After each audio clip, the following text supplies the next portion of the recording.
Hello friends, मैं Ashwani Kumar Ashwani classes से। और आज हम पढ़ने वाले हैं सिक्स्थ क्लास की एसएसटी हमारे अतीत का चैप्टर नंबर 2 का पार्ट 1, जिसका नाम है आखेट खाद्य संग्रह से भोजन उत्पादन तक। इसका मतलब क्या है? इसका मतलब ये है कि पहले हम क्या करते थे, शिकार कर कर और जंगलों से भोजन इकट्ठा करते थे। और अब हम क्या करते हैं, भोजन उत्पादन करते हैं ना, बनाते हैं अपने हाथों से, सेकते हैं, तलते हैं। तो ये वो इसका मतलब ये है। ठीक है। आखिर मतलब होता है शिकार करना, और खाद्य संग्रह का मतलब होता है खाने की चीज़ों को इकट्ठा करना। ठीक है, आगे बढ़ते हैं। तुषार की रेल यात्रा, इसमें एक लड़का होता है तुषार, उसकी रेल यात्रा के बारे में बताया गया है, और इसकी कहानी से हमको अपना चैप्टर स्टार्ट करना है। तो शुरू करते हैं। तुषार अपने एक रिश्तेदार की शादी में दिल्ली से चेन्नई जा रहा था। रेल में उसे खिड़की वाली सीट मिल गई, जहां से वह बाहर का नज़ारा देखने में मग्न हो गया। तेज दौड़ती गाड़ी से उसने देखा कि पेड़ पौधे, घर, खेत खलियान बड़ी तेजी से पीछे की ओर छुटते चले जा रहे थे। तभी उसके चाचा ने उसके कंधे पर हाथ रखकर कहा, पता है, लोगों ने मात्र 150 साल पहले रेलगाड़ी से यात्रा करना शुरू किया है। बस तो इसके कई दशकों बाद आई। यानी कि रेलगाड़ी का आविष्कार बस से पहले हुआ था। ठीक है। तुषार सोचने लगा कि जब लोगों के पास आने जाने के लिए तेज रफ्तार वाली सवारियां नहीं थी, तो क्या वे यात्रा नहीं करते थे? क्या वे सारी जिंदगी एक ही जगह पर बिताया करते थे? नहीं, ऐसा नहीं था। ठीक है, देखते हैं। आरंभिक मानव मतलब शुरुआती मानव, जो अपना गुजारा जंगलों में, गुफाओं में रहकर और शिकार कर कर करते थे। आखिर वे इधर उधर क्यों घूमते थे? देखते हैं। हम उन लोगों के बारे में जानते हैं जो इस उपमहाद्वीप में 20 लाख साल पहले रहा करते थे। आज हम उन्हें आखेटक खाद्य संग्रह के नाम से जानते हैं। ठीक है। जो लोग 20 लाख साल पहले हमारे उपमहाद्वीप पर रहा करते थे, हम उन्हें क्या बोलते हैं? आखेटक खाद्य संग्रहक। ऐसा ऐसा क्यों, उन्हें क्यों बोलते हैं? क्योंकि वो शिकार करते थे और उसे खाते थे। ठीक है। और जंगलों से खाद्य संपदा इकट्ठा करते थे, मतलब संग्रह करते थे, ताकि बाद में खा सकें। ठीक है। भोजन का इंतजाम करने की विधि के कारण उन्हें इस नाम से पुकारा जाता है। ठीक है। शिकारी और खाद्य संग्रह मतलब इकट्ठा करने वाले। आमतौर पर खाने के लिए वे जंगली जानवरों का शिकार करते थे, मछलियाँ और चिड़िया पकड़ते थे। फल, मूल, मूल बोलते हैं जड़ को। ठीक है। फल, मूल, दाने, पौधे, पत्तियाँ, अंडे इकट्ठा करते थे। ठीक है। आखेटक खाद्य संग्राहक समुदाय, समुदाय बोलते हैं जहाँ पर कुछ लोग मिलजुल कर रहते हैं, उसे बोलते हैं समुदाय। तो आखेटक खाद्य संग्राहक समुदाय यानी कि एक ऐसा समुदाय जहाँ पर सारे लोग क्या करते हैं, शिकार करते हैं और खाद्य संग्रहक मतलब खाने पीने की चीज़ों को इकट्ठा करते हैं। ऐसे समुदाय के लोग एक जगह से दूसरी जगह पर घूमते रहते थे। ऐसा करने के कई कारण थे, तो उनके बारे में देखते हैं। पहला कारण यह है कि अगर वे एक जगह पर ज़्यादा दिनों तक रहते तो आसपास के पौधों, फलों और जानवरों को खाकर समाप्त कर देते थे। इसलिए और भोजन की तलाश में इन्हें दूसरी जगहों पर जाना पड़ता था। ठीक है। दूसरा कारण यह है कि जानवर अपने शिकार के लिए या फिर हिरण और मवेशी अपना चारा ढूंढने के लिए एक जगह से दूसरी जगह जाया करते थे। इसलिए इन जानवरों का शिकार करने वाले लोग भी इनके पीछे पीछे जाया करते थे। क्या होता है कि जो हिरन और अन्य शाकाहारी पशु हैं, वो एक स्थान पर रहते हैं, वहाँ की वो घास और हरियाली खा लेते हैं।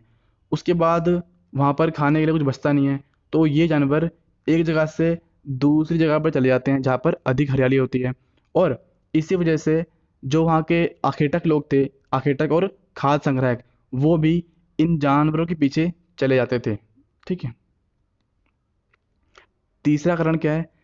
तीसरा कारण यह है कि पेड़ों और पौधों में फल फूल अलग अलग मौसम में आते थे, इसीलिए लोग उनकी तलाश में उपयुक्त मौसम के अनुसार, उपयुक्त मतलब सही मौसम, जिस मौसम में उस पेड़ पर फल लगते हैं, उस मौसम के अनुसार अन्य इलाकों में घूमते होंगे।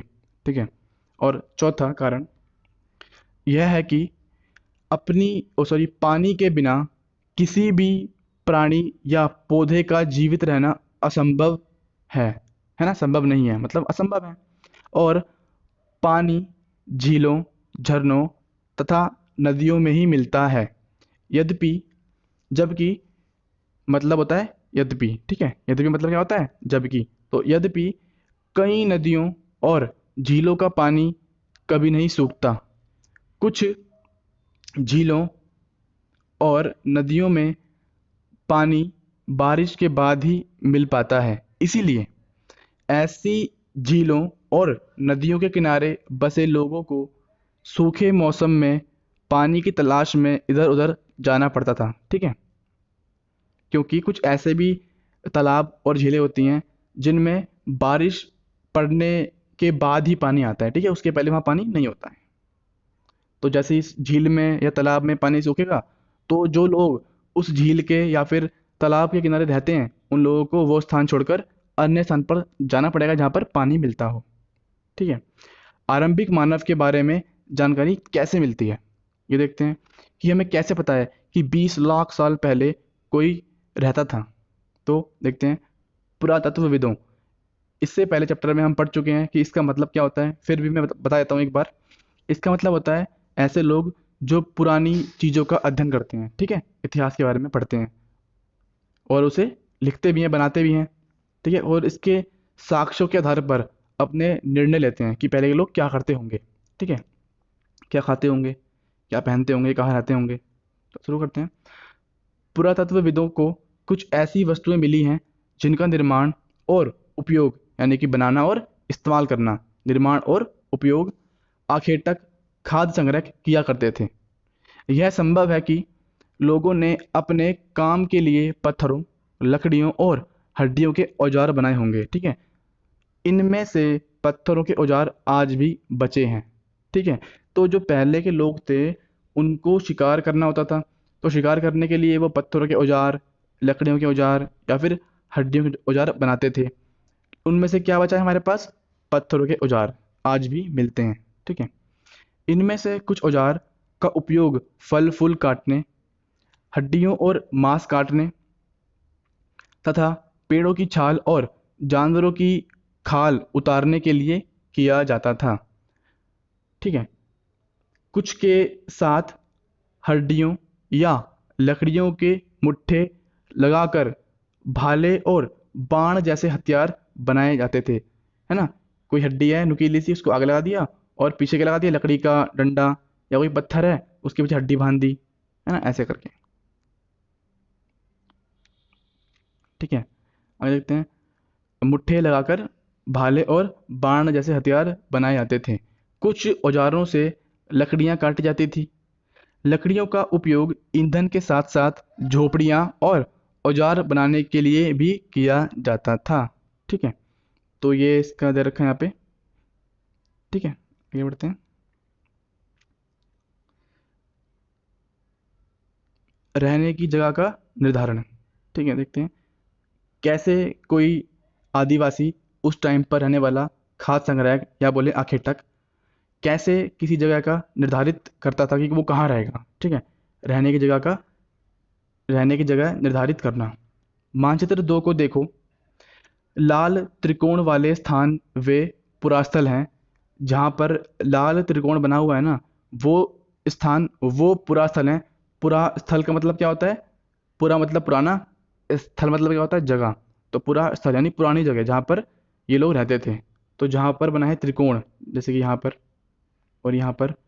तो ये वो पुरास्थल हैं जहाँ पर आखेटक खाद्य संग्रहकों के होने के प्रमाण मिले हैं, यानी यहाँ पर आखेटक खाद्य संग्रहक रहते थे। ठीक है, इनके अलावा भी और कई स्थान पर आखेटक खाद्य संग्रहक रहते थे। मानचित्र में सिर्फ कुछ गिने चुने स्थान ही चिन्हित किए गए हैं। ठीक है, कई पुरास्थल नदियों और झीलों के किनारे पाए गए हैं। ठीक है, बहुत पुरास्थल हैं जो नदियों और झीलों के किनारे पाए गए हैं। आगे बढ़ते तो ये अपना मैप है। ठीक है, यहाँ पे क्या लिखा है, कुछ महत्वपूर्ण पुरास्थल, यानी कि कुछ महत्वपूर्ण पुराने स्थान। ठीक है, आगे बढ़ते हैं। क्योंकि पत्थर के उपकरण, उपकरण मतलब क्या होता है, औजार। तो क्योंकि पत्थर के उपकरण बहुत महत्वपूर्ण थे, इसलिए लोग ऐसी जगह ढूंढते रहते थे जहां अच्छे पत्थर मिल सकें, है ना, अच्छी क्वालिटी के पत्थर मिल सकें, जो भंगुर ना हो, मतलब आसानी से टूटे ना, मजबूत हो, कठोर हो, जिनसे वो शिकार कर सकें, है ना। ये शैल चित्रकला, इस इनमें इनसे हमें क्या पता चलता है। ठीक है, उस टाइम के लोग क्या करते होंगे, शिकार कैसे करते होंगे, झुंड में या अलग अलग, है ना, ये सब। जिन गुफाओं में लोग रहते थे उनमें से कुछ की दीवारों पर चित्र मिलते हैं। इनमें कुछ सुंदर उदाहरण मध्य प्रदेश और दक्षिण उत्तर प्रदेश की गुफाओं से मिले चित्र हैं। इनमें जंगली जानवरों का बड़ी कुशलता से सजीव चित्र बनाया गया है। जंगली जानवरों का बड़ी कुशलता से सजीव चित्र, इसका मतलब क्या होता है, इसका मतलब होता है जिंदा चित्र। मतलब चित्र इतना अच्छा है कि लगता है कि ये असली का हिरण खड़ा हुआ है वहाँ पे, है ना। इतनी अच्छी क्वालिटी का चित्र, इतनी अच्छी ड्राइंग थी उस टाइम के लोगों की। आगे बढ़ते हैं। पुरास्थल क्या होता है। पुरास्थल उस स्थान को कहते हैं जहाँ औजार, बर्तन और इमारतों जैसी वस्तुओं के अवशेष मिलते हैं। अवशेष क्या होता है, किसी का बचा कुचा साक्ष्य। जैसे कि मैं कहूँ, एक कोई जानवर अगर मर जाता है तो उसको हम जमीन के अंदर गाड़ देते हैं। ठीक है, कुछ साल बाद अगर हम वहाँ पे खोदें तो वहाँ पे क्या मिलता है, उसकी हड्डियाँ मिलती हैं। तो वो क्या है, उसके अवशेष हैं।